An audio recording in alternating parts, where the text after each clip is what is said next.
breaking news alerts and the hour-by-hour forecast from the Weather Authority. This is Local 12 News.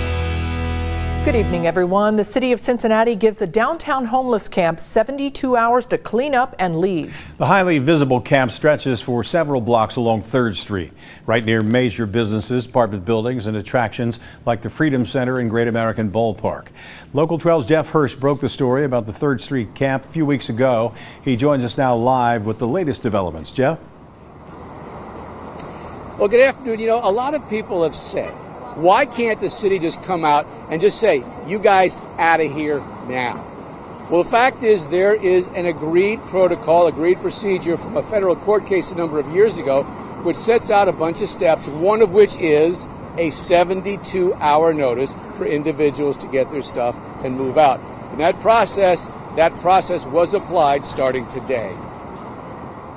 Police officers walked the 3rd Street tent city, which residents call the Colony, handing out 72-hour eviction notices. And that Friday, somewhere around 2 p.m., we will be back. Expected they would have cleaned up their property, and then we will clean the area. There are about 20 tents, plus cots, blankets, and other makeshift dwellings along 3rd Street. Camp residents had been saying they were staying, even issuing demands for the city to put in more portlets, showers, and recycling containers. But today, the response was, we've made our point, we're out by the deadline.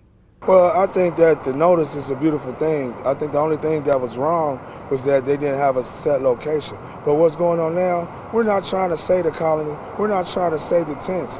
Everybody had it all wrong. We're trying to save lives. Mayor John CRANLEY said the camp is a health, sanitation, and safety hazard.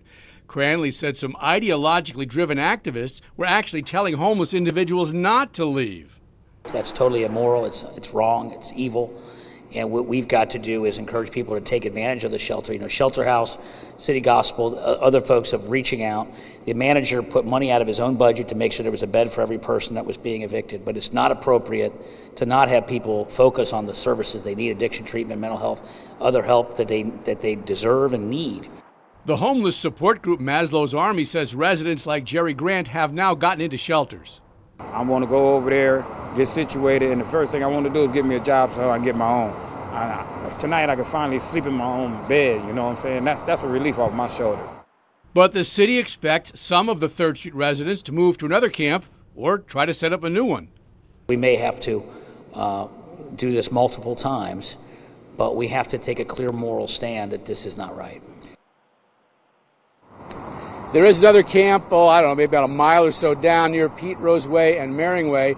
And the city says on Tuesday they will post a 72-hour notice at that camp. Now, as the mayor talked about, there are health concerns down here. In fact, the health department says that there have been 17 cases of hepatitis A reported this year so far. And hepatitis A is linked to unsanitary conditions, for example, at homeless camps. Not saying all 17 cases or any of these cases are specifically linked to this camp or the other camps, but it's possible. They're certainly concerned because those are the conditions.